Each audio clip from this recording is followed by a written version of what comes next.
You can't just live in the I can't, because we live in America and there's so much I can. There's so much I can that can happen. And we were just conditioned to live in the I can't.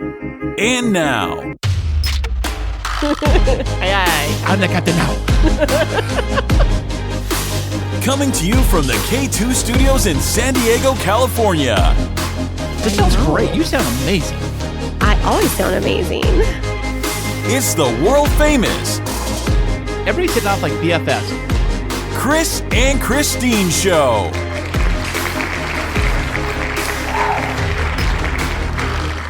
Hey, what's happening, everybody? Thank you so much for listening, and I am Kris. And I'm Christine, and welcome to episode 143 of the Kris and Christine Show. Oh, fantastic. Well, how are you doing today, baby doll? Well, I'm doing fantastic because I am looking across the room at some fancy new piece of equipment with all kinds of colors and dancing lines and bells and whistles. That's just my Halloween costume I'm wearing, babe. Well, not exactly. I mean, you do know how to push buttons pretty well, but I'm talking about your new piece of equipment. Why don't you tell everybody what's happening? What new exciting thing happened this week for the K2 show? Well, do you want to take it back to the original, like back a week ago? Or I want you to say first what is here right now. Okay, what is in the room right now? Well, you're hearing us on. We are coming to you on the brand new RodeCaster Pro 2. Not one, but two. But part 2 of the Rode. We're trying to figure this thing out. This is our first podcast go around with this new equipment, so we'll see how this goes. Now it's kind of fancy looking. Like I don't know, when I used to do sound for my church, when I like way back in the day, it looks like a soundboard. It has like all of the dials, like the individual like channels for the microphone and the headphones, and it's like all colorful. And I'm color pink, which I love, but tell me about this little device a little bit. Well, first off, it's not little. It's not little in price either. That's one thing for sure. But what it is it's actually an all-in-one like recording console, studio mixer, like anything to do with audio and audio production, audio direction. It can handle. Okay, so it's what exactly? I just said it's a mixing console. Oh, you said it's a mixing console with all kinds of audio. I was just looking for the elevator pitch. So it's like a soundboard, right? Yeah, it's a audio interface. It's a recording console. It's a mixer. It's a sound effects holder. Yeah, you can do sound effects on here too. It's basically an all-in-one.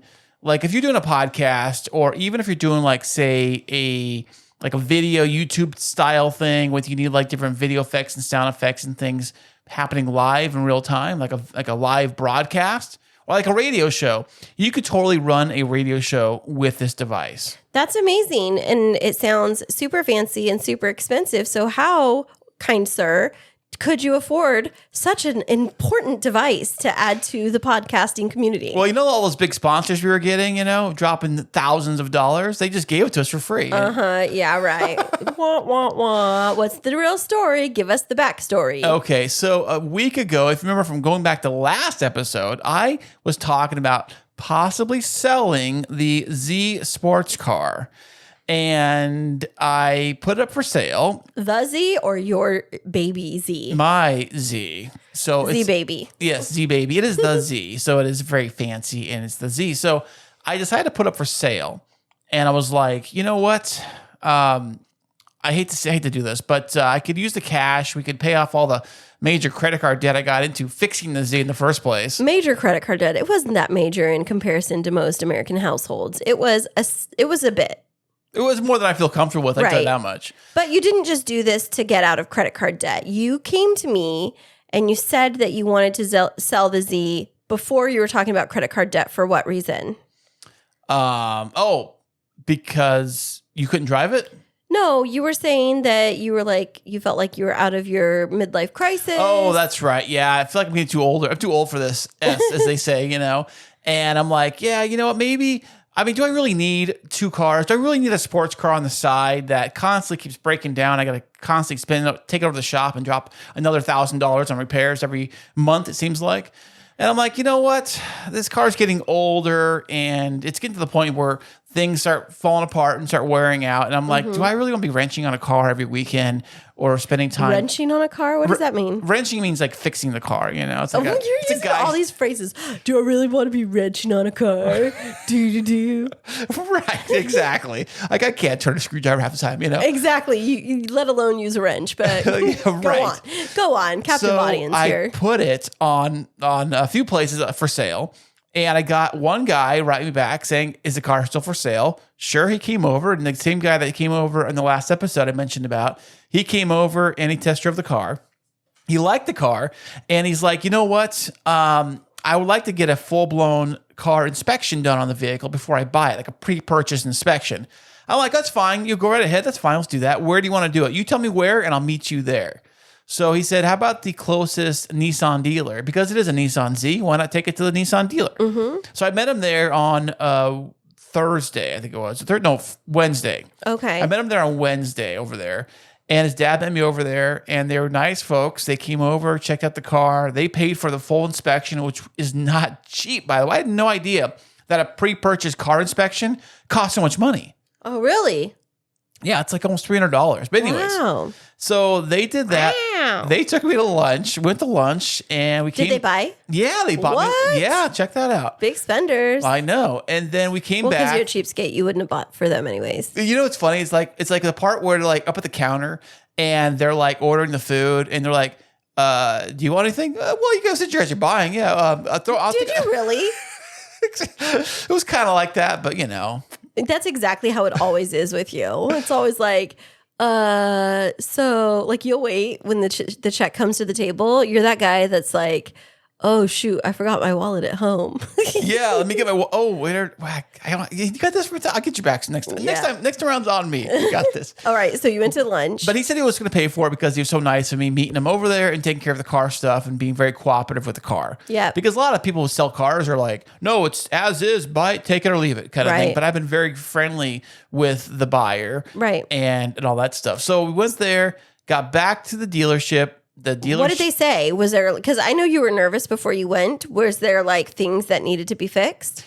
Actually, no. The report came back very well. It was like an excellent condition. Like all of the stuff they checked in on the car, they said everything was great. That's amazing. I was, thank God, because I was like worried that. But you have put like literally $5,000 into the car over the last 8 months. Yes, that is true. But I was also like kind of worried because like, what if there's something I missed? Things kept, happening. Like the check engine light came on and the clutch went out and all this stuff. What if today is the day this other thing happens? And now they're like, well, I don't buy the car now. Right. Or whatever. Or we're going to shave off $5,000 off the price because, this is going to happen. But luckily everything worked out just fine. And it was great. So then the very next day is when we made the actual deal happen. And they came over to pick the car up and gave me a big fat check. And it was a good day. Yep. And so you took that check and you automatically went and paid some lingering debts that you had. And then you had all this other money burning a hole in your pocket. And when I say people burning a hole in his pocket, like literally, he was like, well, why don't we do this? Why don't we do this? Why don't we do this? And what did I say to you? You said you need to put it in savings. Yep. And you were like, well, I don't want to put that much in savings. I was like, you need to trust me. If you don't, it's all going to go away and you're not going to get a big lump sum of money like this ever again in the future for selling a car because you have nothing left to sell. Well, rather my blood and my spirit, But so I took the money. Your blood and your spirit.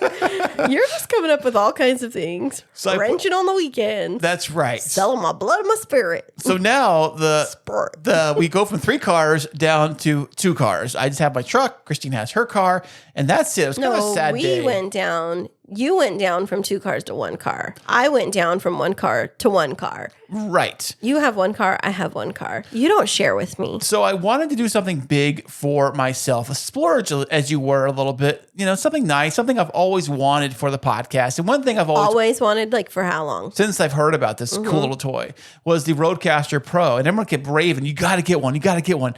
I said, dude, the things are like $600. Oh, you got to get one. You got to get one. And I'm like, maybe I'll wait. I said, what if there's a next one coming out? If I bought the old one, how dumb would I feel if I bought the Generation 1 and then Generation 2 just comes out like next week? And it did.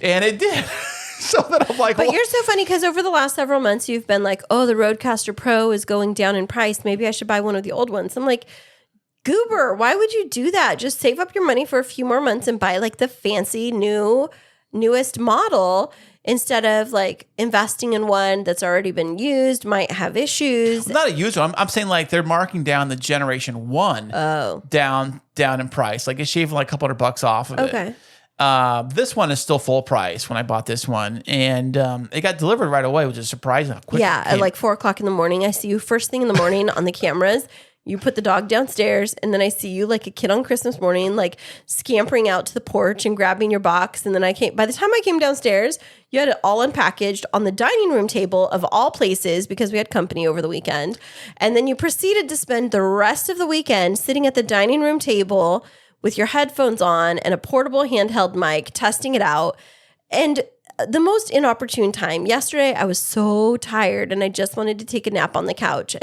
Every time I would fall asleep, there would be a video playing, a loud video, or you'd be going, testing, 1, 2, 3, 1, 2, 3, testing, 1, 2, 3. And then you would be doing like the voice change things because you could do the voice change things on the RodeCaster Pro 2. Is that how we call it? Yeah. RodeCaster Pro 2? Or you just call it the RodeCaster for short. Or I could call it the RC2. Sure, why not? Okay. Yeah. Well, it was like, it's a new obsession for you. Okay.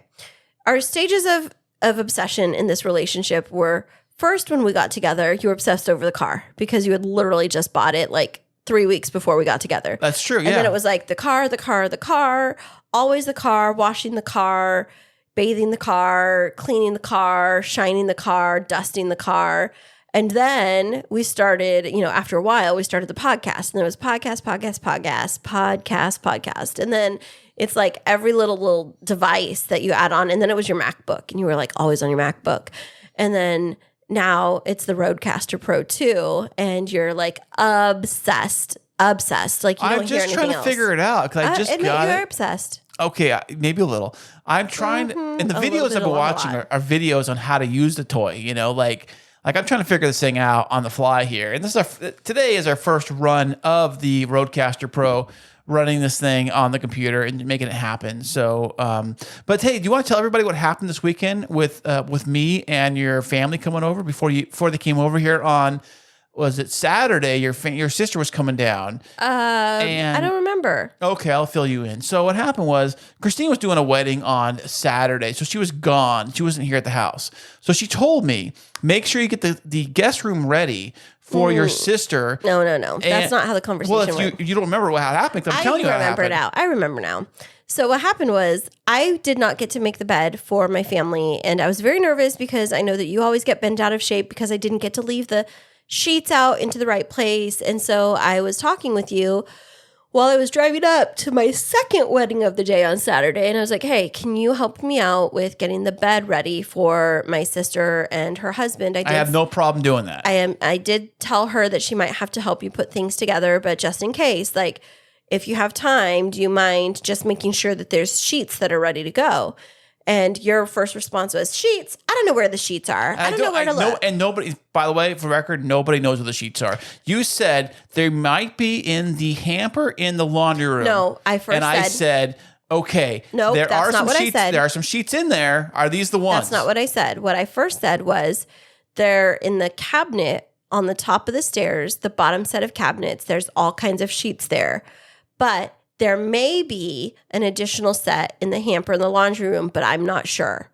And what did you say? I said there's a set of sheets in the laundry hamper. I don't know. I've never seen these before. They're kind of space age looking. Look kind of weird. They're blue. And I've never seen these before. I don't know where they came from. Maybe, I don't know. So I'm going to wash these. And I was like, space age? What is he talking about? And I said, space age? What do you mean? And you were like, I don't know. They're blue and they're space age. I was like, well, I have sheets with little rocket ships on it for the kids, for their beds. And you were like, no, these look like space age. And so I was like, okay. And I guess you can wash those. And so you went through the whole cycle. You washed them. And then what did you do? Well, I washed them and I decided to put them on the bed in the guest room here in the studio. So then you sent me a picture. And I'm making the bed. And as I'm making the bed with these space age looking weird sheets, I realized that one of them, there's 2 sets of them, and I'm like, okay, great. But why is one of them not fitted? And I'm like, well, maybe this is how the sheets are. Maybe they're like not fitted sheets for some weird reason. Like, I don't know why you'd have sheets that go on the mattress that wouldn't be fitted, but maybe it's the way they are. I don't know. So I'm tucking them in under everything, making the bed nice and pretty. I took the second pair of sheets, put them on top, took the blanket or the comforter, laid it on top, get the pillows all set up just right. And it looked gorgeous. I folded the top half of the sheet, the blanket thing, over on the top so the pillows look great. I tucked everything under the mattress. It looked like a Hallmark Channel bedspread ready to go. I would not go that far. It did look nice, and you did a very nice job. But in the meantime, you're sending me all of these different photos when I'm working a crazy wedding with a crazy venue director that I never, ever, ever in my life want to work with again. And I'm like going crazy, running around. And then I have 11 text messages. So I open up my phone and I scroll through quickly. And I see the very last picture, which is that the bed is made. And I'm like, oh, wow, he did it. Awesome. And then I scrolled back through. And the very next picture is you saying no fitted sheet in this sheet package. And what I ended up seeing is this navy blue patterned fabric over the top of the bed. And I only then realized what the blue space age sheets were. They just happened to be a pin tuck classy satin tablecloth that I used for an engagement party the weekend before for my clients. It was a double set of navy blue satin pin tuck tablecloths that you had decided to use as the sheets. Oh, well, I don't know. They look like bed sheets to me. They weren't bed sheets. They were in the laundry hamper. So why would they be in the laundry hamper if they're not bed sheets? Because they were used and they needed to be washed. That's like a really faulty rationale. So first thing I was like, OMG, those are tablecloths. And then you blow up my phone, WTF, the bed's already made, blah, blah, blah, blah. So I was like, oh my gosh, I was already having a horrible day. And I just called and I said, first of all, thank you so much for making my family a priority. I really, and like very sincerely, really appreciated it. What can we do to fix this situation? And you started going crazy like, well, I don't know where the sheets are and da-da-da-da-da-da. Can't we just leave them on there? Can't they just sleep on the tablecloths? I was like, no. It's like satin, like you're going to slip off of them. It looked like silk sheets. It would look like, No, they were like not even like modern silk sheets. They looked like 1980s, like we should have like shag carpet on the wall kind of. I never saw them before. I was like, these are weird. I never saw these. So what I did to the rescue again. What I did is I ran. No, he did not. To the Kris to the rescue. He did not do what I had asked, which is to walk to the top of the stairs and open the cupboard and look for the right size of sheets. No. That is not what he did. Instead, because I knew I'd have to wash them and have time to wash a whole They new were set. all clean up there. How would I know that? I mean, you got space age sheets and the laundry hamper looks like a quilt or something. Anyway, so I ran over to Walmart. See what I deal with over here. I had to pick up a brand new set of bed sheets for the bed in here, and I took care of it. Kris to the rescue. You're welcome. You're all welcome. Yeah, so he went and he got these sheets. He brought them back, remade the bed, and got my sister and her family got here while I was still gone at the wedding, and they had a really good laugh about this whole situation. But thank you so much for getting the sheets handled.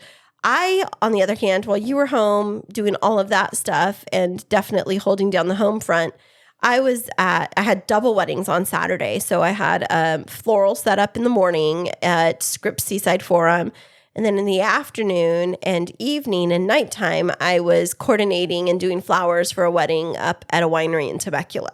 Wow, look at you, busy girl. I know. And, it was like I should have known by the way that the morning started with the first wedding that it was going to be a terrible, horrible, no good, very bad day. Like, really, I should have known that. Let me just say this, though. I didn't get to see my bride and groom at the first venue because I was setting up before they got there. But my second venue, like, they were so happy with everything. I've even been getting text messages from them the last couple of days, like, you're the real MVP. You rescued our day.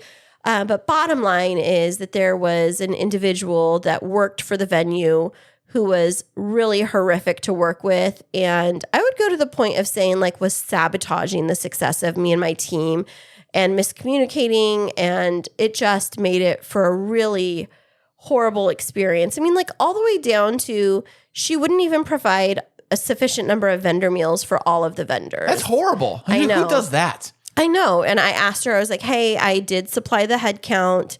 You didn't request it. So I sent it. And now we're short 4 meals for our vendors. And she was like, well, give me 5 minutes and I'll see if there's a sufficient amount of food. And did she come back with anything? She never came back with anything. And I could tell by her tone. So I ended up just like hopping in my car and driving down to Carl's Jr. and getting food for all of the vendors. And it just was like, it was so miserable. And so coming home, knowing that my family was taken care of and having that good laugh for myself about how you made the bed was really the best end to my day. Oh, you're welcome. Thank you. Comic relief over here. I am the comic relief. You are. In more ways than just one. Yeah. But that's been pretty much it. We're just in the throes of wedding season. Everything is crazy busy right now. Nothing else really new for me other than just keeping my head low, doing all my work, and just, stay on the top of it. Speaking of work, this week's VIP guest decided to step off that corporate ladder, and she's going to tell us all about her story coming up right after this. Are you in the middle of wedding planning and feeling overwhelmed? There's no need to fret, my friend. Christine Smith Designs is here to rescue you. Offering wedding planning, coordination, and wedding floral design services, let us help relieve your stress and make your wedding day dreams a reality. Visit us at KristineSmithDesigns.com. That's KRISTINE SmithDesigns.com and request a free consultation. You'll be so glad you did. And welcome back, everybody. Today we have another fantastic VIP guest. We are super excited to have her on the show today. She's a certified dream manager coach, business consultant, and author. Welcome to the show, Debby Krusz. Well, thank you so much, Kris and Christine. I love it. The intro makes me smile. I'm very excited to be here. Thanks for having me. You're so welcome. The whole crowd comes here just for you, especially for our special VIP guests like yourself, Debbie. Oh, I love it. I feel special. Thank you. Well, where have you flown in to join us from today in sunny San Diego?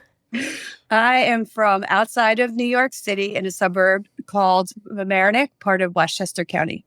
Oh, wow. So is that like really close to the big city? Can you like see the skyline, or is it a little bit of a trek away?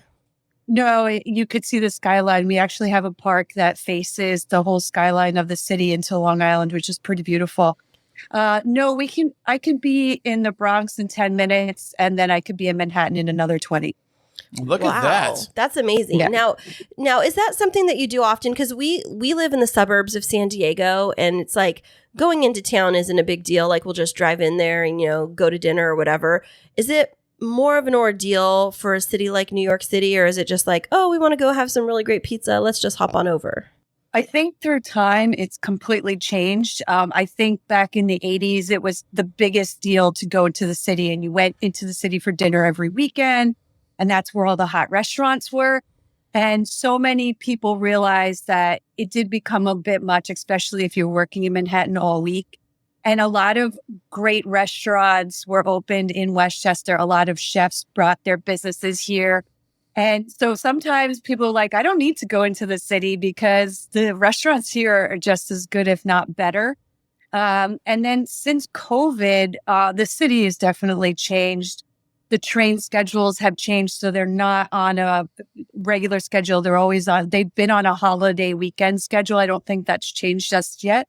So it does become a lot more difficult. A lot of people don't want to take the train. So most people drive. And then there's the issue of huge just traffic jams and where to park. So I don't see a big influx of going into the city. I actually had a meeting set for tomorrow morning in the city. And he's like, you don't want to come here. I'll come to you. We'll set another date. I'll come.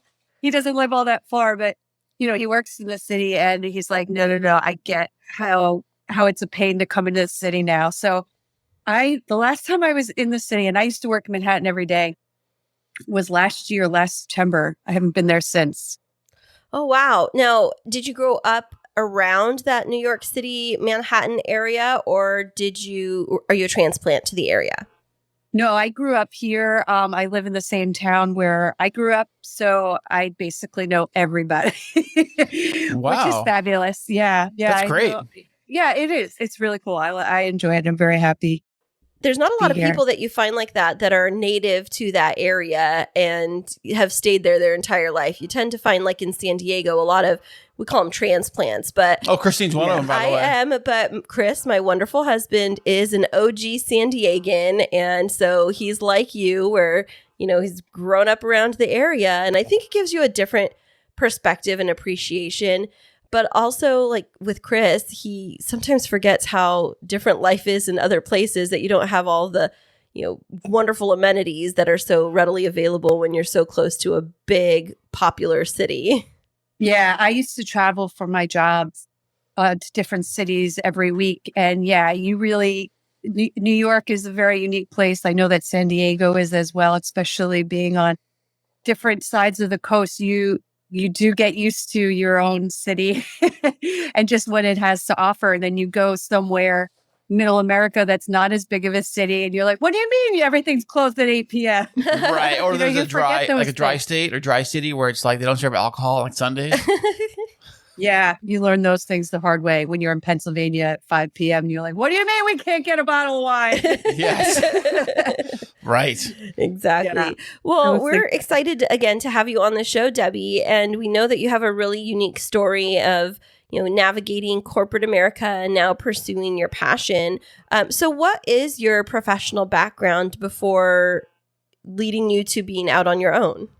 Excuse me. I went to college with a business background, and I started my career as an account executive in a printing company.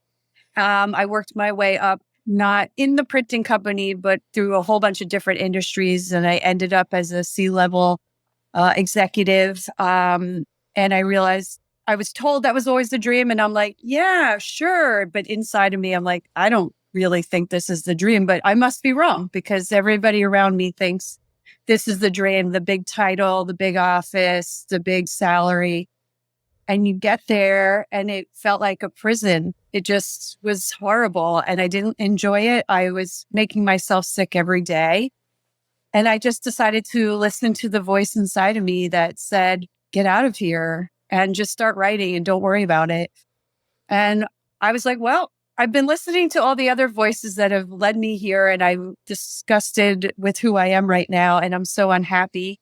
And I'm going to do it. I'm going to listen to that other voice that feels right. And, I was shut down so many times. So I left and I wrote 3 books in 9 months.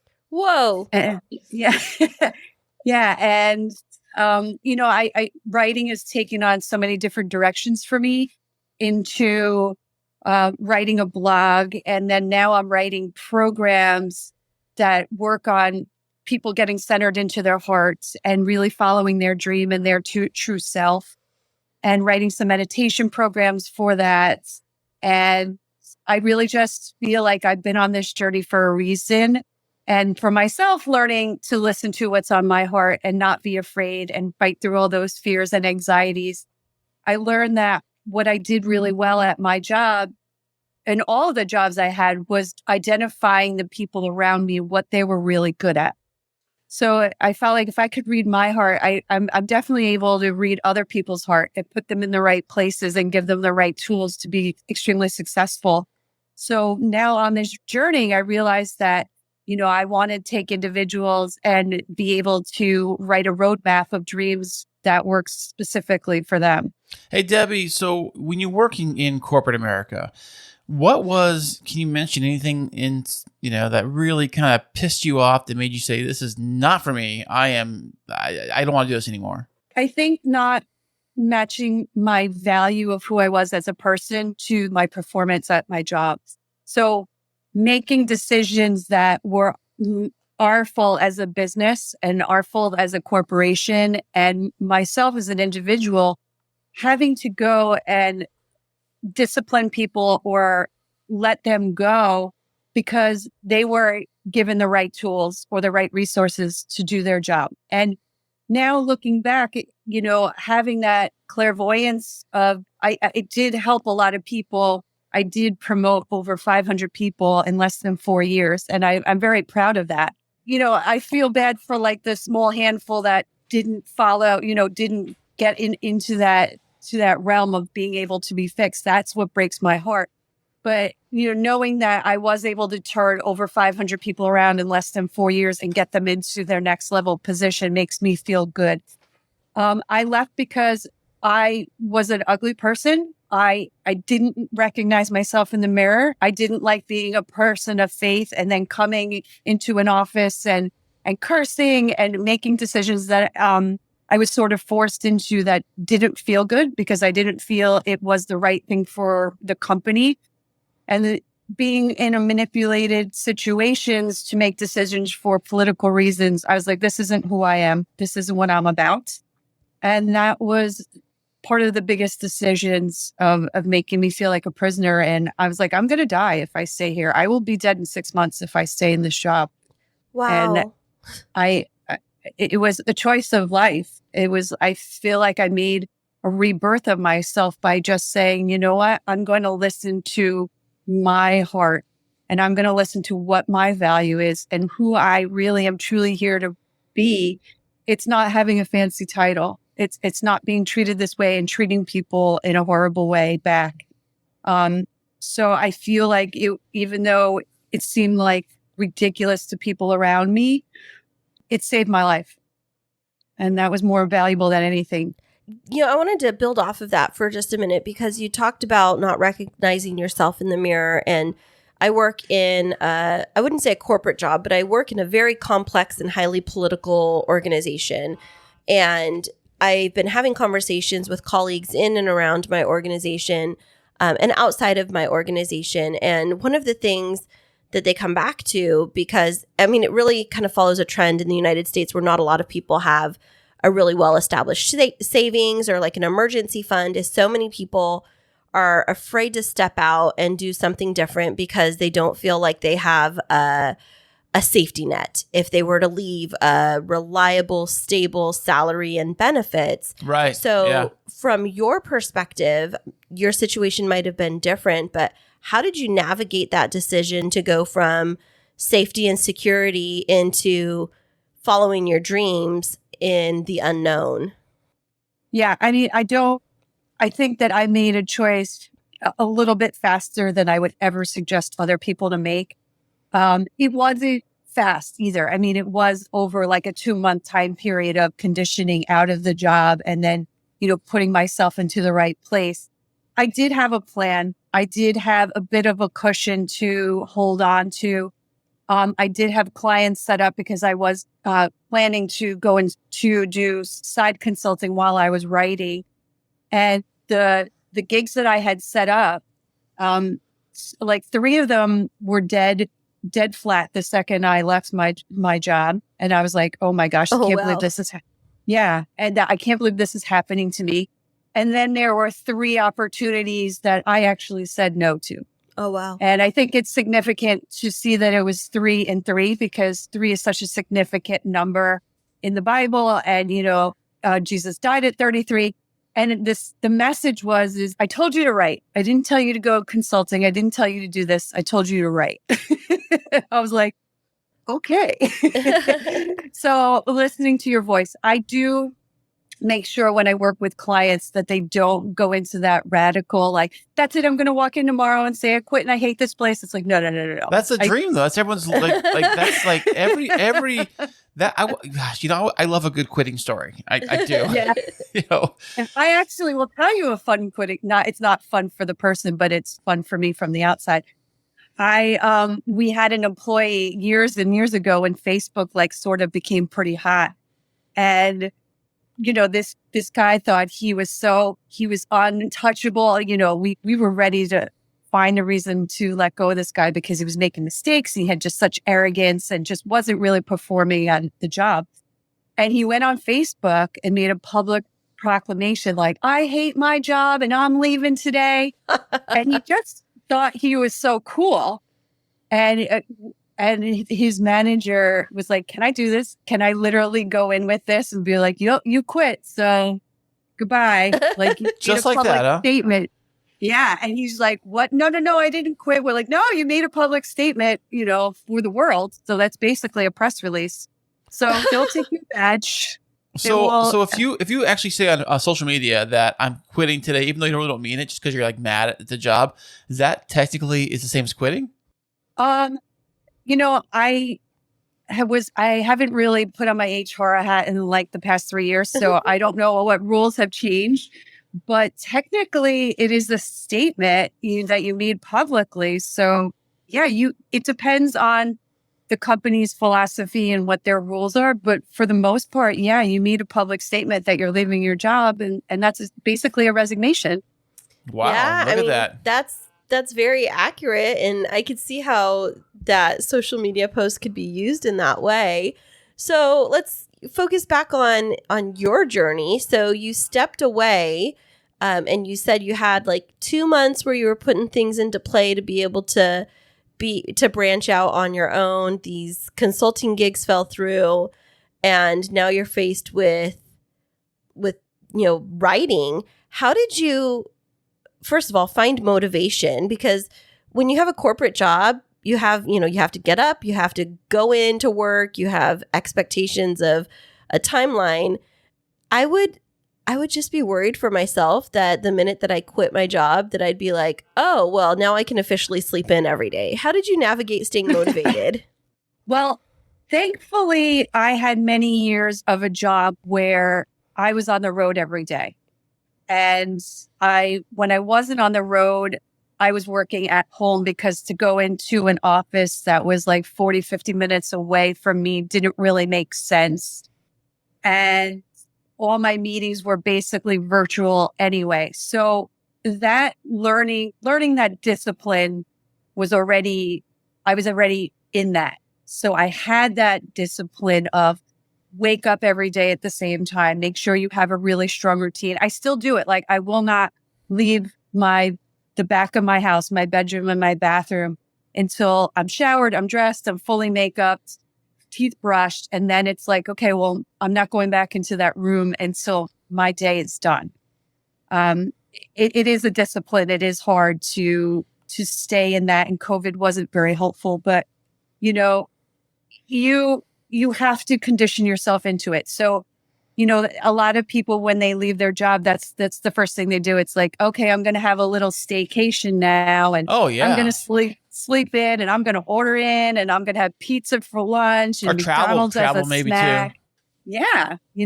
And that, you have to give yourself a time period of like, you got 1 week of this. Because if you get a little bit further in, then it starts to become a habit. So you don't want to do anything more than 7 days, because then you're starting to create a habit. And once it gets into 21 days, it is a habit. Hey, Debbie, one thing I did when I lost my job, I remember a while ago, right around the time of the recession of 2009, 8-ish, is that one thing I did, because I was so stressed out, one thing I did is I like cleaned my condo like up and down the entire thing. Like I had to like, I think it was for me to keep my mind occupied in my body, because I was so used to having this, like you said, getting up early every day, going to work, and then all that just over. It's done. It's like shuts off. And so I have to keep busy, and I just kept on cleaning. That's what I did for like a couple days. Could you do that now? You don't have to lose your job, but you could do that now. I'll work on it. Well, there's also a level of, cleansing. You left a place and you're trying to declutter yourself from that. So that's a good sign that you're ready to move on, because you're ready to rid of the dust and things that don't serve you anymore. And you want a new, fresh start. So yeah, it's not that easy to be like, I'm out of this condo and I'm just going to live somewhere else. It's a way of reestablishing a new phase of your life. So I think that's excellent that you went and started cleaning, and it does keep your mind busy, but it is also just ridding of thoughts. It's ridding of negative energy. It's just ridding of what doesn't serve you anymore. And now you could just start fresh. And speaking of starting fresh, so you went into writing books. Now, were these like romance novels? Were they like scripts for Hallmark Channel? How did you even know what you needed to write? Well, That's kind of funny. So a little bit of all of the above. I didn't know what to write. I just started writing. The first 40,000 words I wrote were so stupid. It was like a third grader trying to write a Hallmark movie, you know. And my goal was like, I'm going to write the best Lifetime movie ever. There you go. And they became pretty cheesy pretty fast. Well, they are, aren't they? I mean, we've seen them, you know. She loves them. She watches them all the time. Don't judge my taste. They've got a serious, dedicated audience, you know, and they're always, you know, like a love story, a tragedy, and everybody's just happy at the end, and it's wonderful, and you know, it's a perfect recipe, right? Mm-hmm. So I decided to go with it. I hired an editor that really put me on a track of like, okay, stay focused, build a really strong outline. You don't have to stick to it, but let it guide you. And it did help me get out of some corners where I'm like, all right, I'm drifting on a tangent and like, that's just got to be roped in. So at the end, I'm like, I don't know if this makes sense. And then, you give it to what we call beta readers. So 3 or 4 readers just to be like, is this stupid? Does it make sense? Did I miss something? And they all came back to me in tears of, I love this. You have to put this out there. And I fell really deep into the story, into the characters, and I wasn't done. So that's where the second book was so easy to write because I just wasn't done with the characters and the stories. So that was like really written in like 2 to 3 months, if not, and probably less. And then I was done with those characters. I was having trouble and difficulty in relationships in my life. Because I was in a transition, because I realized I always was in the victim mentality of it's always your fault. You know, I'm a princess. I'm perfect. There's nothing wrong with me. It's yours. It's all about you. And I had somebody very dramatically get in my face and be like, I would really look in the mirror because this relationship isn't working out because of how you're looking at it, not because I did something wrong. And I'm like, you've been wrong for 20 years. I mean, of course you're still wrong. And I really needed to change how my view on that relationship and then other relationships with the people around me. So I wrote a book from a man's perspective, and it really was eye-opening for me of how I looked and saw things and saw something from a vulnerable set of eyes. And for me, I just learned so much from doing that book, and it was fast. I think I wrote it in less than a month for sure. Oh, wow. Yeah. So with all of this learning that you've gone through, how has it transformed your perspective on the corporate world? For me personally, the corporate world is kind of like a drug. It's You get there, you get all excited to be in a new environment or just to be in your office because you love what you're doing and you're making a difference. And, you have the morning meeting and then, you have the little cooler chats and the running in between people and you're flipping paper around and you're making great conversations and you're landing deals. Yeah, you're landing deals. And then there's the lull, of the things become status quo. Mm-hmm. It's not always bright and sunny. The conversations aren't always as pretty. You didn't land the deal. You're not making sales. People are upset. People are angry. The economy's up, the economy's down. Like how to navigate those highs and lows were difficult. And when I started out in my first job as an account executive, I was in a printing business and we worked directly with the Securities and Exchange Commission. So that was a real drug of having a deadline twice a day. That was could be life or death for companies because it was gazillions of dollars. And for us back then, it was probably just like $1 million. But, it grew into billions and it was more money you could ever think of. And if you didn't press that button in a minute time frame, that money's gone and it's your fault. Oh, wow. So pressure's on. Yeah, pressure's on. And, we were still, back then it was a really long time ago. And it was transitioning from being digital to from just really literally pushing paper and literally printing out binding books together that needed to be filed with the SEC, handing it to a guy that ran to JFK, that got on a plane to stand online in front of the Securities and Exchange Commission, waiting for that exact same time frame to get a stamp. Wow. Yeah. Now, that guy's job, does he still have that job, by the way? I'm sure those guys have retired by now, but it just, molded into a different job. They still work there when that piece of the business was over, because then it changed of what their requirements were. So, they probably did more local running around and printing and having it to get into certain hands at a certain time frame. But the corporate America, to me, it's sometimes when people are like, hey, there's this position open, COO of a startup company, we would really be interested in you. And you're like, oh God, that glamour, that excitement, that fun. And the then drug is catching you. That drug. It's the drug. And then I had worked out of a shared workspace for a little while, and you go and sit in the office. You're like, oh my God, I miss this. This is so great. I love it. There's unlimited Diet Coke. Like, there could be nothing better in the world right now. Right.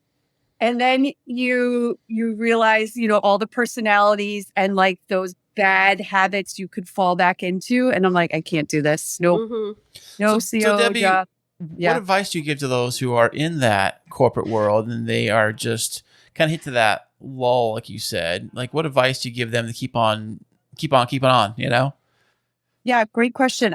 Somebody asked me that yesterday as well of, they were in a burnout, a sales burnout, and that pressure was just paralyzing them. And I'm like, well, you're trying to stay in a job. You're trying to find a way to stay in a job that doesn't serve you anymore. If it's making you sick and you can't handle it and it's self-destructing you, that's a lot of flags there of maybe I've outlived this job. Maybe this job was never right for me, or maybe right now it just no longer serves me.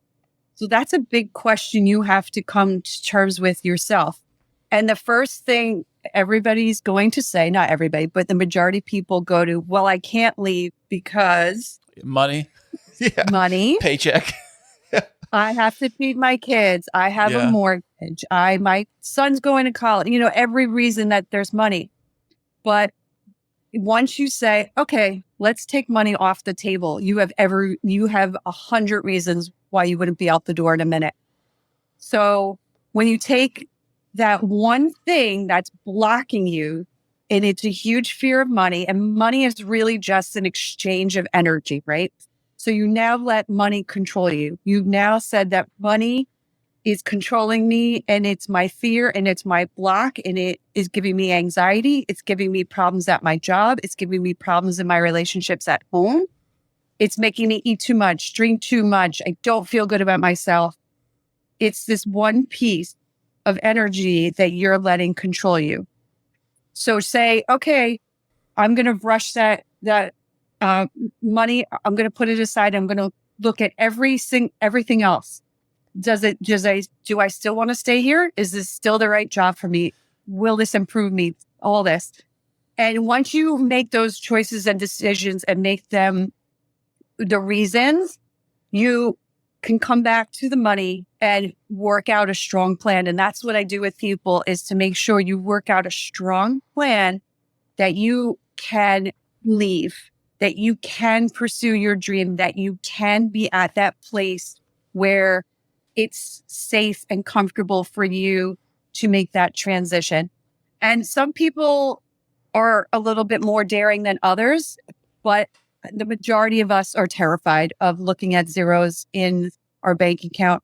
And I have to say, there's so many advantages in either direction. And, I've approached and gone through all of it. So no matter what level you are, if you're like, I'm dead broke, this is ridiculous, there's no way in the world I could leave, there is a way to leave. There is a way to make money. There is a way to save money. There is a way to get there. And, it's not for the rich. And trust me, I was not rich when I left my job. I had a nice job, but I was nowhere in a place to say I could walk away from all these zeros at the end of my paycheck. There is a way to do it. And I know so many plans. I've walked through so many plans. I walk people through plans. I have very good people that are wonderful resources that I can give to you to get there. And you need to focus on all the things that are so important and take that off the table to focus on them and then bring it back to get to work through that. That's fantastic, Debbie. So, Thank you. I mean, because myself personally, I feel like, I've been in my job for, my career for 20 years or going on or whatever it is. And it feels, now with the whole industry that I'm in is kind of shifting a little bit. And we've got bought out by a different company. And some of the new rules the company has in place, I'm not a fan of, and I think a lot of people are not a fan of. So the employee morale has really gone down the toilet for the most part, in my opinion, personal opinion. And how would a company kind of revive that to get their employees to be excited to want to come into work, other than trying to say, "Oh, here's another raise. Here, we'll just throw another raise at you, or another something at you," without throwing money at the problem? How would a company help their employees want to be there? Yeah, and that's so important, is making an investment in your employees. And that was what I did when I worked in healthcare. Everybody was like, okay, well, this site isn't performing. Let's buy them lunch. Let's get them a raise. And I'm like, they don't need a parade. Right, yeah. No, but you're not going to get more productivity out of somebody by giving them per parade. Guess what? They get paid at the end of every week. And that's what they signed up for. They didn't sign up for a parade. They didn't sign up for a ham sandwich. They signed up to do a job and get paid. Now, we want them to feel loved. We want them to know that they are valuable, but we have to change the rules. So what I did at that company was I changed the culture. And what was really sad was the company had so much to offer. They had so much to give their employees, and the employees didn't know anything about it. So they hated their job. We gave them too much pressure, and they could be fired instantly just for making a very tiny mistake, because you're dealing with patients. And, if you have their name spelt wrong or their blood type wrong on paperwork. Of course, yeah, definitely, yeah. That could ruin someone's life. And it's a very high pressure, high tense situation. And so I changed the culture. There was a mission statement on every patient service center of what the mission was. And it started with world-class service. And I'm like, have you ever been to a restaurant in Shanghai, China? Do you know what service looks like there? And they're like, no. And I'm like, well, that's world-class. So what does that mean? Is it what really though? World class. What does world class mean? Because the world is a big place, and do you know what class looks like in every country? You have to, be careful with your verbiage. And I'm like, okay, there's a list of 10 things that you can hardly read from the picture that's on the wall. And I'm like, okay, well, somebody tell me what number 5 says. Somebody tell me what number 2 says. Somebody just tell me one thing that says that's on there. Not one person can answer that. And I'm like, so you're living by a mission statement that you don't know what it is. You don't even know what world class means. It doesn't mean anything. To me, it sounds really horrible and crappy. And what does it mean for you to come to work every day? And I sat with employees. I had 500 employees. I traveled through my entire Northeast region, and I went to all of them and I said, tell me what it means to come to work every day and what drives you to come to work every day. And I changed that entire culture because I made it value to every single person that worked there. And we made a big general one that had the most popular statements on there. And then I had at each patient service center them sign it and add to it every day. Like, I love coming to work for the best patients. I love that they're smile. I can let people leave with a smile on their face. And then I took it further of like, do you know what we have to offer you? Do you know that we can give you educational assistance? Do you know that you can get a lawyer through one of these programs and just ask questions? A lot of these people are living paycheck to paycheck, and a lot of these people have from broken families and have a lot of questions that they're afraid to ask. And they think a lawyer is going to cost like a couple $100s for 10 minutes. Right. Yeah. And if, there's these things that that were weighing on them. And when you were able to just say, you didn't know that you can have this, you can offer this. And that's a big problem that employers have, especially when they're running with a lot of individual people. And part of the program that I run is ideal for employers to give value, to work on individuals, to follow their dreams and address all these things. Like, let me help you get your finances in order. Let me help you get your health in order. Let me help you get to a better level of your job. Let's work on your intellect. You need to go back to school for something you want to do. The company offers you assistance to go back to school, and just work with the company and work on the individuals and really get them to their next level. That's accomplishing goals along the way and building them into their dreams and letting them be empowered. And if you're working at a company that's like, my company did this for me, I'm always going to, give back, and I'm always going to promote them. And when clients start to see the employees being happy and what they're benefiting from, the productivity happens, and then you get client retention. And it's just a beautiful cycle of positivity by just making a simple investment in your employees. It's a huge difference. I know. What about the companies that have a lot of, let's just say, competition with other companies trying to compete for their employees? So they'll try to persuade employees to jump ship from one company to the other because maybe it's a little bigger salary, not a lot, just a little bigger salary. Or one might say, well, we got maybe better benefits, or we got better. But all in all, it's identically the same job no matter where you go. It's pretty much the same thing. So what do you do? Yeah, that's a hard choice. And, when you're in a specific industry, it is pretty common to jump ship and kind of do the tour.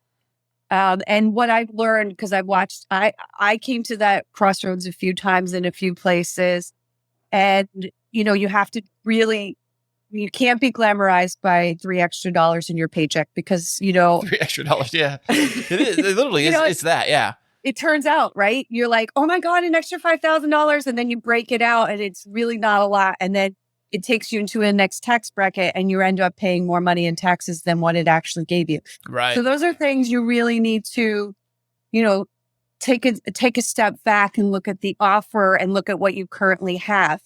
And, it depends on where you are, but there is a level of leverage of like, hey, I don't want to jump ship here, but your competitor is offering me $10,000 more a year. That's really going to help me out. I want to stay though. I don't want to go to someplace new. You could do that. I would look at all of the huge package. People are so glamorized by benefits and, 401k. That's great. Well, what does your 401k look like? What's the company contribution? What are the actual benefits? And look at what benefits look like on your own, because there's a lot that you can do with benefits that are outside of your company that are probably more beneficial to you, but you get so sucked in. People say benefits and people are like, oh, I can't live without benefits. And it's like there's a million options out there that could have better benefits than what your business is.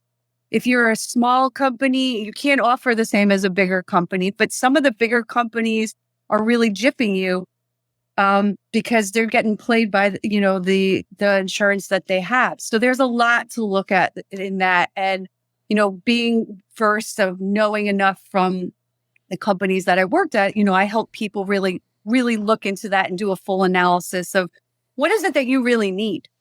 You're at different age groups and, you have a family, you don't have a family, you're older, you're younger.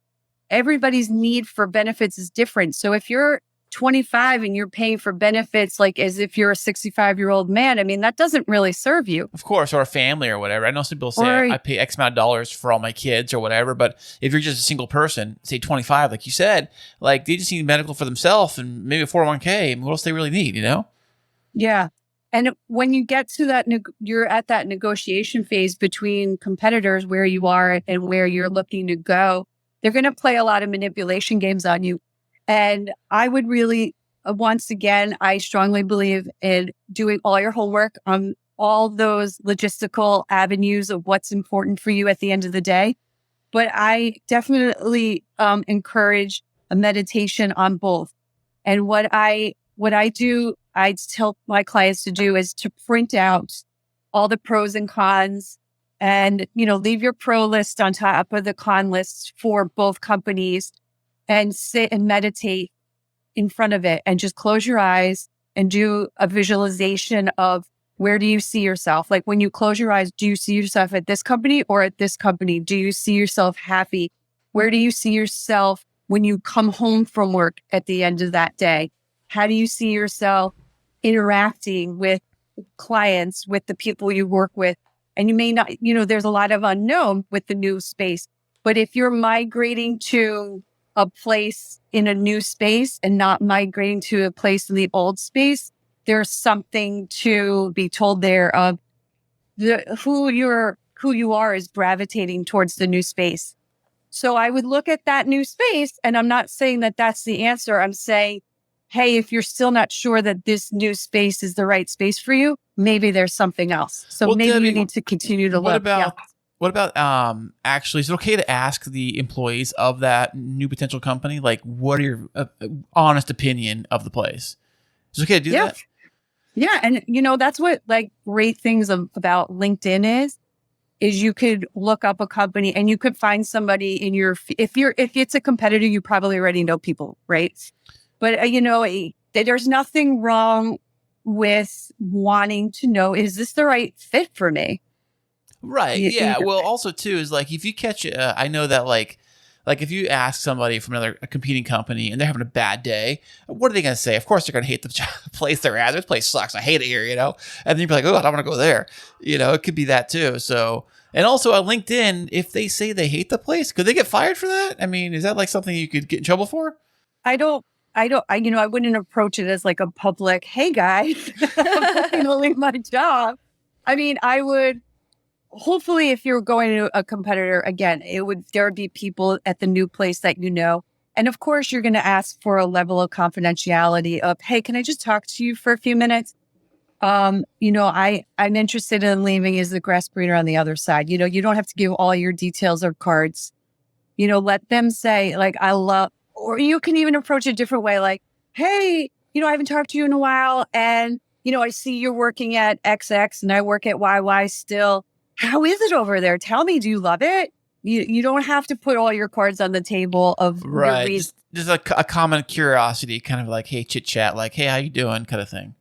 Yeah, and you also want to be careful too. If you are leaving, you don't want people there to know because maybe they're competing for the same job you are, and you don't know what that looks like. Right. So there is a level of be careful how you approach it, but there is ways to approach it. To get the answers you need and do your homework. Like look on the Better Business Bureau, look on job boards there. I mean, I worked for a company that there was a website called IHateThisCompany.com. Nice. And it literally was an open forum of people just bashing the crap out of it. And I was like, wow, this is pretty astonishing.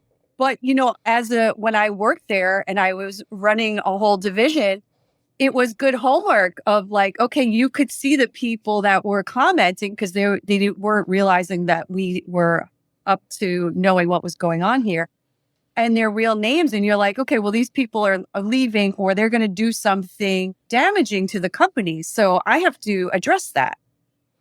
So I would look out for those things because if those things exist, I would suggest to not go there. And look at LinkedIn, again, look at the company, look at comments, look at things they're posting. There's a lot of positive comments, especially from employers. I mean, that's a draw, like that's a positive. And, really make that strong list. I do strongly suggest the meditation, the looking through all the pros and cons, and doing your really strong due diligence and see what your company will do in return. So Debby, what would you say to somebody that would not just jump ship to another company, but to say jump ship altogether into a totally different direction? Like this person was, say, a doctor. Pursuing their passions, Let's say this person was a doctor their entire life, but then they want to be an astronaut. I mean, they want to go totally different direction. So how would you Like, how would they even start with that? They've been doing one career for 20 plus years, and then all of a sudden they want to just give it all up and jump into something completely new. What would be the best advice you'd give them? I'd give them a hug and be like, "You're amazing." I love it. And I honestly think, the culture of your job needs to change. I think you could be really good at something. And then there comes a place where it's like you become complacent, or you can still keep learning, but there comes a time where it's like, maybe it's time for someone new to do this job. Maybe it's time for me to do something else, because you were built to do more than just one productivity avenue. And so I love the guy that's like, I'm a doctor. I've done it. I've accomplished and crushed all my goals here. I'm going to be an astronaut. Like, you're amazing. That is amazing. So let's condition you to, decompose from being a doctor and get yourself on a strong path to being the astronaut and being the best that you can. Because if you have that drive to do it, it's in you, and that's your dream, and get there and have more than one dream. Keep building and growing yourself. And I think that that's fascinating and fabulous. And I just love people that are so open to their dreams and not afraid to pursue it. And Debbie, what about that person who has had their dreams completely crushed? I mean, I know that's something that you've talked about, is coming out of that. But for that individual that feels stuck, that feels like they really don't have it in them to pursue anything else, and they just feel like a shell of themselves, how would you start working with them? Well, so that's sort of like, to me, I instantly just see that terrified, adorable puppy in a shelter, like shaking and like dirty and just terrified and scared. And it's a conditioning factor, right? So you have to condition somebody to be nurtured and loved, and decompose them from that fear and that anxiety, and learn what the traps are. Again, the probably number one factor is going to be, I'm afraid of money. I'm afraid of not having money. I'm afraid of not paying my bills. I'm afraid of, my family not making the rent this month. Those are usually the hugest fears. So it's a conditioning factor. And yes, trust me, there is going to be a huge team of dream crushers. No, you can't. You can't stop being a doctor and be an astronaut. That's stupid. No. And so know that there's dream crushers. Be prepared for that. Put yourself in the right mindset of, I can. Because if you just go home and are like, yeah, I'm like this great doctor and all, but I'm going to be an astronaut, everyone's going to be like, no, you're not. Go back and stick needles in people. That's right. Get back to the office. Get back in there and stop it. No. But if you come home and you're like, you have a plan and you feel good about it and you can exude it and you're excited about it, you rally up your team, you come home, you're like, family, having a meeting on the couch right now. I am so excited. I want to tell you what's going on. I've been a doctor for 20 years and I've done really good work and I'm really proud of myself, and I'm going to hang up my hat right now and I am going to become an astronaut. Me and Richard Branson and Elon Musk, we're going to the moon and we're going to do it together and it's going to be fabulous. And I have a plan, and everyone's going to look at you with shock. But if you have a plan and you have excitement, you're going to have the people that are like, this is awesome. I love it. Great. Right. And then you're going to have the people who be like, no, right. That is dumb. Who in the world makes you think that you could become an astronaut tomorrow? No, you can't go to the moon. You can't. So you have to understand that the people, you're ready, you're game day ready, right? You're all on board, and everybody else is instantly just going to picture what it means to them for you to become that astronaut. What does that mean to me? Now you're changing my world and I'm not ready for that. I don't know that I can feel or see you do that. It's going to take them a little bit of time. So there's never the right time to come home and have that conversation, but it will be wrong if you're not prepared for that conversation. If you don't have a strong path, if you don't feel confident about it, and you're asking for confirmation from somebody that's definitely not going to have confirmation for you, you have to condition the situation, and you have to convince yourself first that this is right and feel good about it before you go home and create your team. And not everybody's going to be on board on day one, but that's okay. You find the people that are going to be with you on day one, and those are the people that you lean on. And eventually everybody will. Once they see you accomplishing the small goals to get to that big dream, they're watching you in excitement. And there will be bad days. There definitely will be bad days and roadblocks and mistakes. But that's okay. As long as you're like, it's just a temporary setback. It's redirecting me to something better and it's going to be fabulous. And you keep going. When people see how hard you're working and you're giving it your all, they're slowly going to get on board. And then they're slowly going to think, well, I have a dream too. Well, I want to pursue this. Well, I want to do this. Contagious. It's contagious. It's beautifully contagious. And if, you give back the support that those people gave you, watch how beautiful everybody's dreams grow together. That's awesome. It's amazing. And you just get so excited that you're like, I'm going to be an astronaut too. Let's all go. It's funny that you bring this up because in our personal life, so I graduated with my doctorate in 2021 and Kris asked me. Dr. Christine over here. Thank you. Kris asked me what it was that I wanted to do with my degree. And, occupationally in my full-time day job, I could have gone one more step to a higher position, less pay or the same pay for a lot more hours, highly political. And I felt like I didn't want to do that. And so I have this passion that I've had for many years for the wedding industry.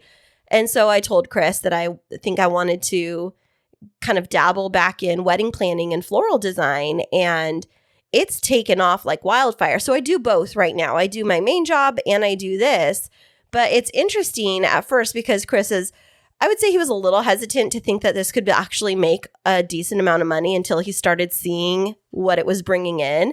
And now he's like, well, I want to chase my dreams too. But it's like, it's hard for me because I am doing it with a plan and like still alongside my full-time job. And he's trying to figure out an exit strategy from his full-time job to pursue his passions. And so I think that I find myself on one side being super supportive of, yes, chase your dreams, but then the very grounded realist of, and we have very real bills to pay. So if you're going to chase your dreams, make sure that they have a paycheck.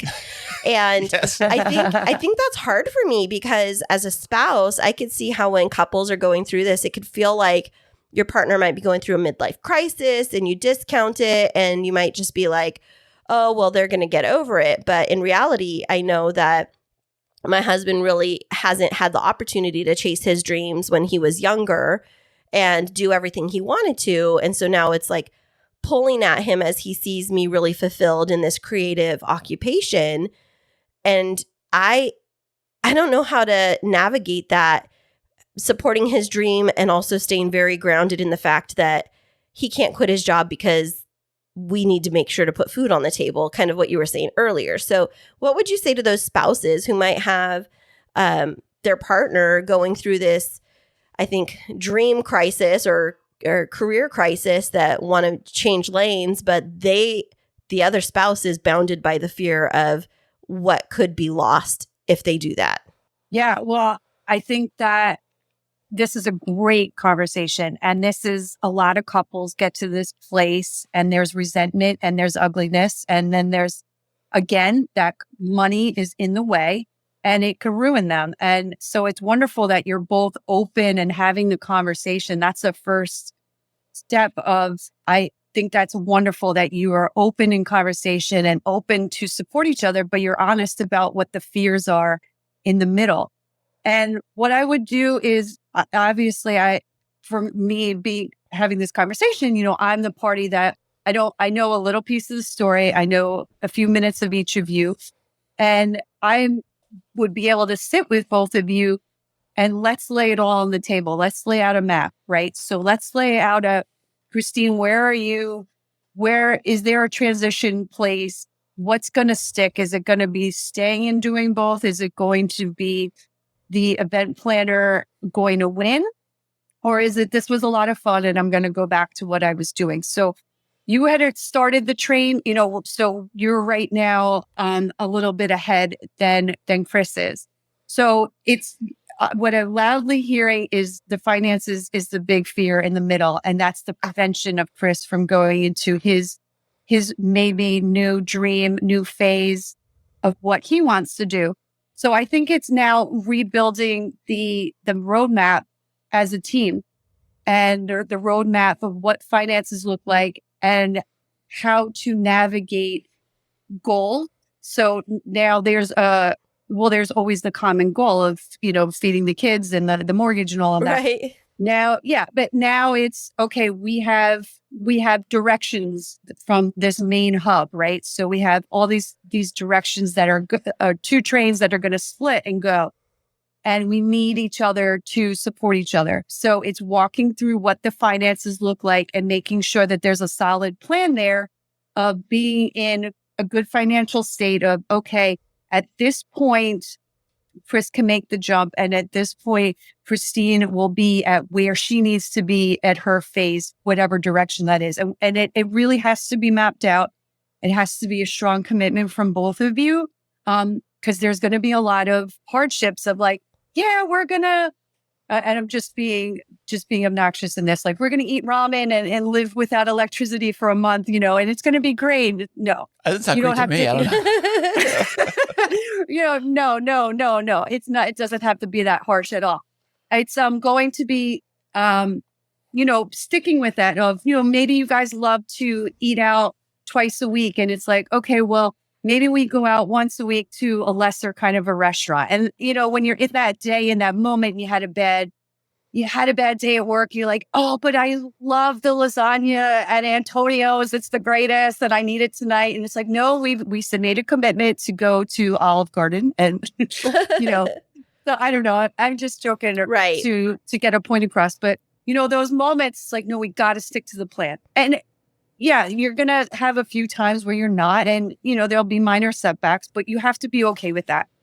And you both have to be on a solid plan and team and, ask for help from an objective source that, will build a solid plan for you to keep you accountable, to make sure that it's realistic and that you're both on board. And it can happen. It really can happen. I really strongly believe in it working. And finances, again, get in everybody's way, but there's so many things you could do to get out of debt, to build equity, to learn what your assets are, and to be able to use them to get to that next hub in your dreams. There's so much to do that you can't just live in the I can't, because we live in America and there's so much I can. There's so much I can that can happen, and we were just conditioned to live in the I can't.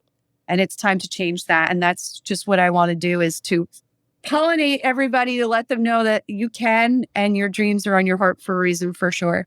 Well, Debby, this has been fantastic and such an enlightening and heartwarming conversation for both of us, meeting us where we're at. Where can our listeners find out more about you, your coaching services, and purchase your books?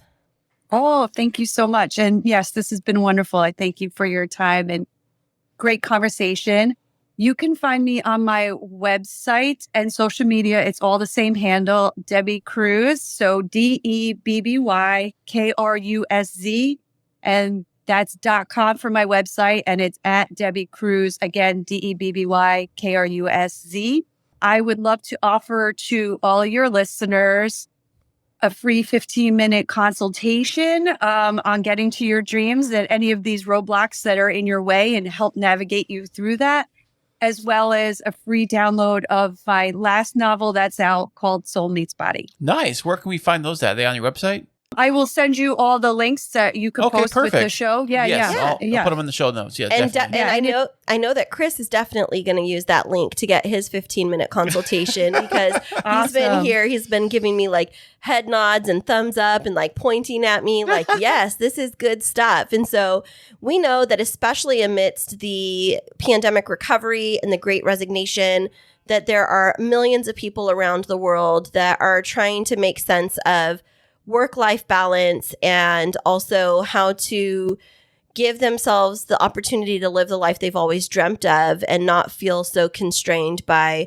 maybe how they've pigeonholed themselves prior to this. And so we think that you have some really valuable resources, Debby. We really thank you for your time and for being on our show. Any last words of wisdom and enlightenment for our guests? Yeah. Yes. The dreams are on your heart for a reason. Don't deny them. Don't push them away. Don't tell them no. Flourish them.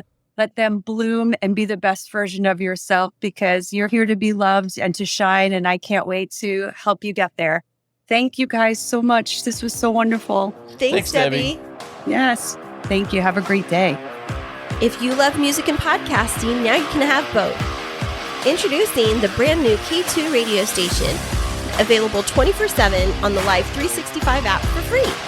Specializing in rock and alternative music, we're talking bands like Coldplay, Nirvana, Muse, Imagine Dragons, and yes, even the Rolling Stones.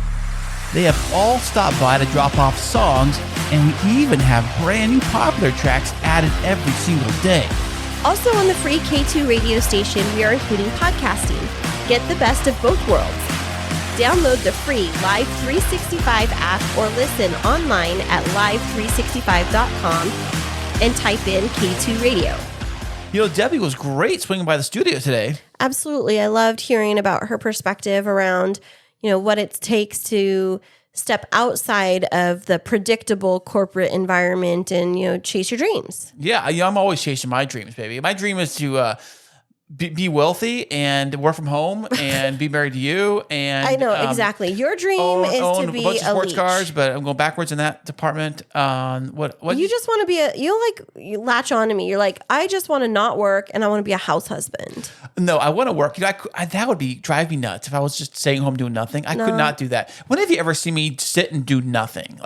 Do nothing. Well, it depends on your definition of nothing. I mean, my definition of nothing is like working on other things. My definition of nothing is like you're doing nothing that's actually like contributing towards the financial health of the household or like the long-term viability of the household. And so my definition of nothing is sitting and watching TV for 15 hours straight. Okay, well, neither of us do that, but you do sit around and you play podcast all the time. That is work. If you are sitting somewhere and physically doing nothing, that is nothing. When you're doing something, it's something. Oh, philosophy. Wow. Words of wisdom from Kris. That was Socrates, I believe, said that. Suck your teeth? What? Socrates, the great wisdom from the great philosopher. What are you doing? If you could only see what Kris is, he has one arm out to the side. It's like he's motioning like, hear ye, come to the wisdom of Kris. No, I think that both of us have dreams that we're chasing in different ways. And, just as long as your dream isn't to just, stop working and let your wife do all the work, then we'll be good. I'm going to work, but it's going to be a different direction. Oh, is it going to actually earn money? It's like you're playing defense and you go play offense. It's like you're both trying to win the game. Oh my gosh. You guys, if you could, this is how he talks to me all the time. I'm like, so Kris, what is your vision for changing careers if that's your goal? So, I'm thinking that I'm just going to think more about it and I'm going to set some goals and I'm going to, start moving in that direction and start researching. And I'm like, so basically nothing. Well, let me tell you a little fun fact about all that you just said is that with the help. Yeah, make it up. Here you go. With the help of the new RodeCaster Pro 2, I should be able to enhance my audio production skills. So maybe it'll take me in a path and a trajectory towards becoming a awesome podcast personality. Wow. That is your future career aspiration. Future podcast personality. Basically, it's like when you ask them, what do you want to be when you grow up? And they're like, I want to play for the NBA. And they've never stepped foot onto a basketball court. Okay. Basically. Kind of. But here, very accurate. But at least I have the basketball the NBA use to play with. I have the same basketball. And the same shoes. So technically, I'm halfway there. That's like saying that because I can speak, I'm like the same as Sandra Bullock. Almost the same. 100%. Here, I am such a supportive wife. It's like you have a fire extinguisher extinguishing your dreams right now. I am not a very nice person today. Maybe it's because it's Labor Day and I've been laboring all day since 4:45 this morning. I woke up and I couldn't sleep. And so maybe I just need a break. Hey, Labor Day is not about being in labor. It's about not doing any labor. I know, at all. but what I'm saying is I've been laboring. I've been working since the early hours of that's the your morning. problem. You're doing it all wrong. I know. Maybe they should call it like no Labor Day. Like Labor Day is to recognize people that work too hard during the week, so they need to not labor on a given day. Did you know that there are some people out there that actually have to work today? I know, because I went to the store and I met them. Yes, I'm saying. So Everybody still has to work today, except for like, I don't know, the certain. Christine over here. I do. What? I've been working all day, you dune buggy. All right, friends, you've heard enough of us. We are definitely in rare form today. Maybe we should have mentioned at the beginning of this that we've been kid-free all weekend. And What's that even like? I know. We're just like, ding, ding, ding. Like, we go to bed when we want to, wake up when we want to. We don't really, like, we're not keeping on track of our hours and what we should be doing. We're kind of like two college kids right now. Exactly. And I got the RodeCaster Pro I've been playing with all day, trying to figure that thing out. Yeah. Oh, thank you for saying you've been playing with it all day. That is accurate. I've been playing with it. It's got a lot of cool, neat features. We're not going to get into all of it today, but in the future we will. And I said I'm still fine-tuning the device. This is our first run of the RodeCaster. So yeah, so we'd love to hear your thoughts on our sound quality. Give Kris those shout-outs if you thought that it was fantastic. Well, thanks, babe. He reads all of your comments. And you know what? If you could type them like 10 times over and over again, that would make his life so much better. Yeah, just say Kris is fantastic and just repeat it like a serial killer does across the screen. Like everywhere. Or maybe you can do I think we just need to stop. Or maybe even better, you can say Christine is awesome, but like you got to write it out in like a serial killer, like different fonts on like post-it board. Speaking of serial killers, okay, there's this feature on the RodeCaster Pro where you can actually change your voice when you're talking, and nothing like. I don't ever want us to use it because... Are you sure you want to try it now? No. Don't do it. Don't do it. I'll get really upset right now. Don't do it because it reminds me of the movie Ransom with Mel Gibson where he was getting these phone calls and they were like distorting the voices, and it makes me think like creepy. Like, why would you even get something that does that to mask your voice? It just sounds odd. Well, it's like a robot. There's a robot voice in here. There's two robot voices and one deep voice and one like disguise, like it's the what is it called? The FBI hide the face, video. What was that thing when they black out the face and it's like for the interviews? Masking? Yeah, it's disguise. Censoring or whatever. All right, you know what? I'm going to give it a shot. I'm going to have you turn around. Sorry if he bumps the microphone. Kris, you can try like robot voice, and I'm going to be talking, and we're going to see if it changes at all. As I go through this, oh my gosh, that sounds so weird. It's take it off. What's the Christine? Where'd Christine go? Take it off. Take it off. Oh my gosh, that was so creepy. I don't like that at all. Don't do it. Don't ever do it again. Okay, well, that was a taste of what the RodeCaster can do. We got Robot Christine over here. C3P Christine.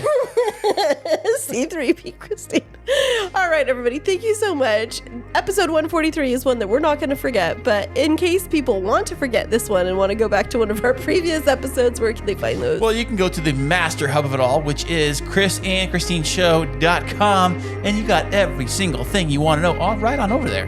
Absolutely. And we'll be back with you next week.